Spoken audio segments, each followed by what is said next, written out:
Morshedy, CEO of Memaar Morshedy. Hello. Hi. ايه الاخبار؟ And now, تمام. I'm just thank gonna you. introduce First of all, you and thank you then for having me. thank you. It's a pleasure. So now we welcome Mr. Hassan Morshedy, CEO of Memaar Morshedy, who will be discussing how to stand out in a clutter using Zahra as a case study. Welcome, Mr. Hassan. Thank you. Thank you so much for having me. And I've been seeing all the Expo ads all over the place. So I know this is the first trial run. So I'm very happy for you guys, and I'm very proud to be on this platform. So thank you for having me. Thank you. It's our pleasure.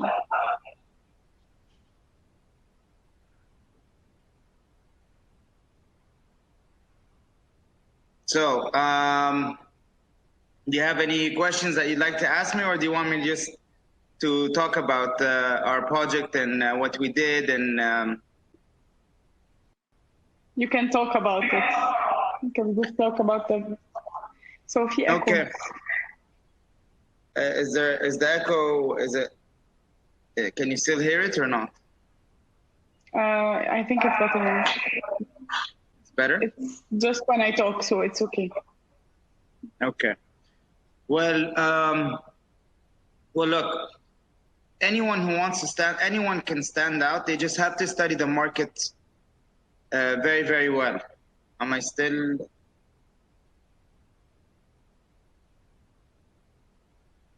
I'm not sure. Are you still online? No, you're good. Yes. We're good? Yeah. Sorry, because the screen just went black. So anyone who wants to stand out of the market, he has to the first thing he has to do is he has to study the market very, very well. He has to see what the competition is doing. Not only that, he has to look at many different aspects of the business. So he has to see, like in real estate, in our case, we have to see, so what are where the competition located? Second, what designs are they using? What are the payment spans that they're using? What sizes are they doing? Who are the designers that they have? And how are they unique in their own way around the certain competition that is next to them? Okay. So how are we gonna stand out? Is by offering different services, designs, than what the competition has to do, or what the competition is doing currently. So when we studied Zahra, we saw that all the competition, there were a lot of mega players in the real estate industry in Al Alamein.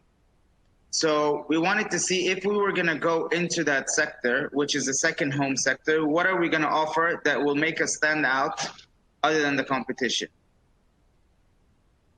So we saw that most of the competition there on the first row overlooking the water, mostly are villas, okay, with very, very high price points and very good designs. Okay, so we have to give credit where it's due. So lots of the competition have very good designs.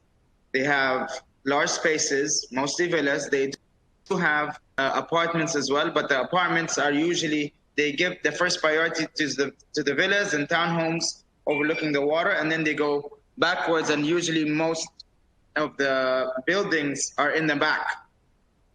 And usually the buildings are in the back of the project, and they have don't have beach access.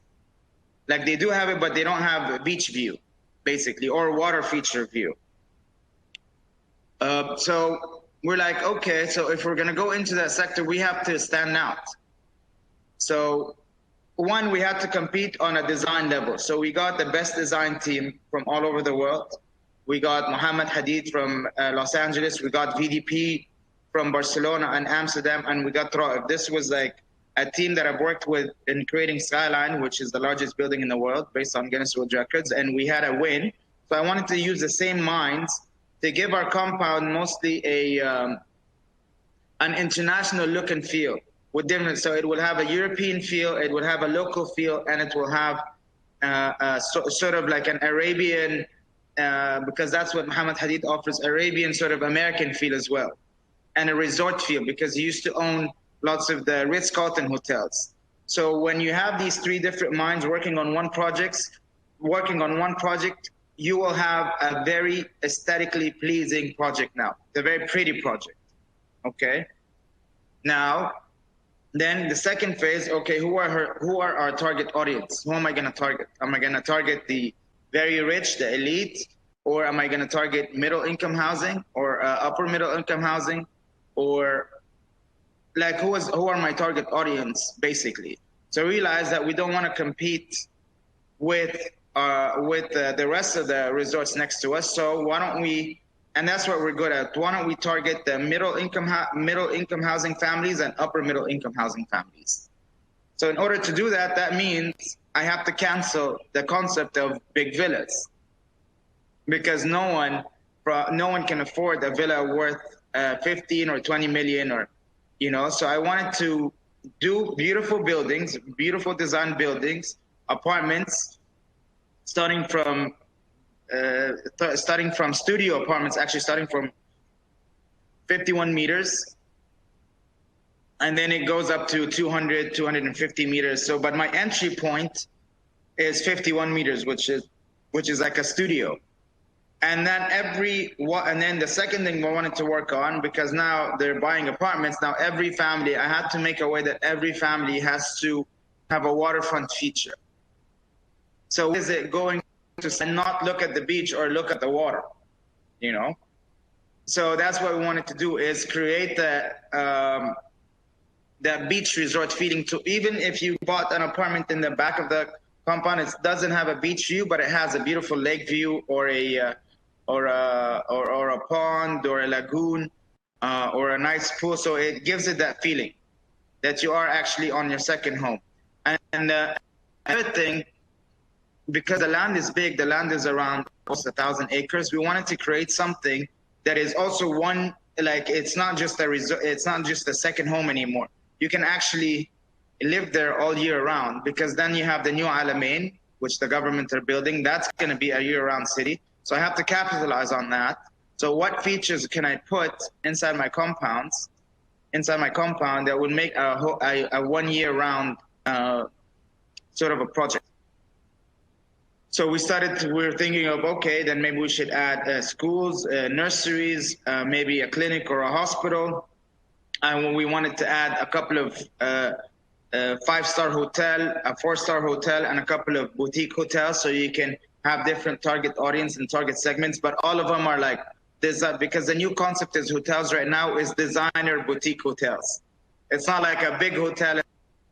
No, you can a design hotel that only has 30 or 40 rooms in them, 40 or 30 suites. They would look very nice, and then they would have a nice restaurant or lounge, and then people can go eat there and then spend the night there so that would like promote tourism. So people that can come from abroad, Egyptians who live abroad, or people from the Gulf, can come and stay for a few days and then leave. So we're trying to make a city into a year-round city, instead of just a summer vacation home for 3 months and that's it. No, you can actually live there all year round. And then we wanted to add something even more extra. Well, we have to think outside the box now a little bit, and what kind of features. We have a beautiful Mediterranean Sea, but there's no sort of like anything that explains why is the Mediterranean Sea very beautiful. Okay, it's just people go take it for granted. But for visitors, we were like, I wanted to add something that is aquatic, so something that has to do with the sea and ocean and beach. So we wanted to do like a whole center, and this center will sort of have like art, local art. So it has like an art museum. It maybe have an aquarium museum where you have a very extravagant fish from all over Egypt, and then you put it there. So when people go there, there's like sort of entertainment as well, entertainment and educational as well. That's something that we want to add into the project. So it's just thinking of having like many steps in order to stand out, like on not just on pricing or design. No, you have to stand out on pricing, you have to stand out on designs, you have to stand out on what you're gonna offer in terms of apartment sizes, and then your features as well. So I think that's how we kind of thought of the process when launching Zahra. And alhamdulillah, when we launched, we did very, very well. Like, this is our highest sales in terms of the company history while launching Zahra, because we offered a unit, an entry point into Al Alamein that did not exist. 51 meters overlooking the water, next to Al Alamein, next to all the big players, did not exist in that in that area. So I think that was our success story till now, alhamdulillah. It's because we started to offer things that were not in the market. So that's how we stood out in terms of Zahra.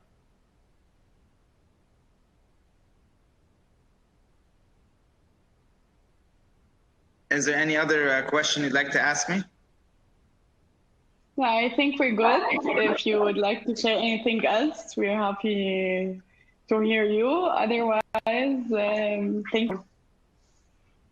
No, that's it. I mean, standing out is just a matter of doing your homework, a matter of doing a proper case study, and a matter of looking at the market and just offering something. Because anyone can, like, thinking out of the box, it's not the hard thing. It's the implementation of it as well. So it's just doing your homework, looking, and then finding the right team that can help you achieve that. That's my main, like, finding a very good team that can put all this into plan. And like, that's the main objective of having the team that shares that vision. Because you can have a great idea, but your team does not believe in it. So that idea will never come to fruition. So it's just also having that great team of people around you that share that vision and puts that into place. Sure. And that's it. Very well. Thank you, Mr. Hassan, for this rich session. It was an honor having you with us. Thank you.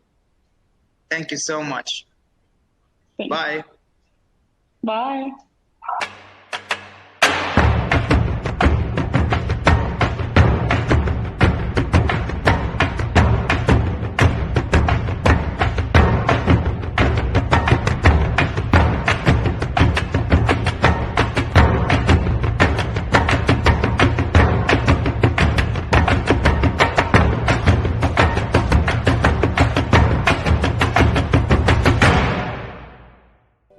A gate is all that separates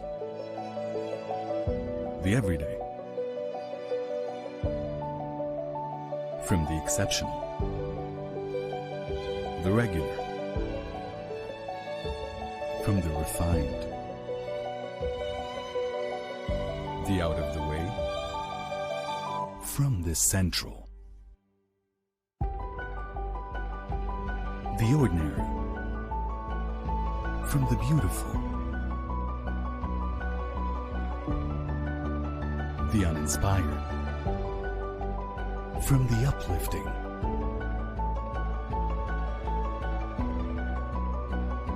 at Cairo Gate. Boutique lifestyle living is just a gateway away. Cairo Gate, a lifestyle as unique as your signature.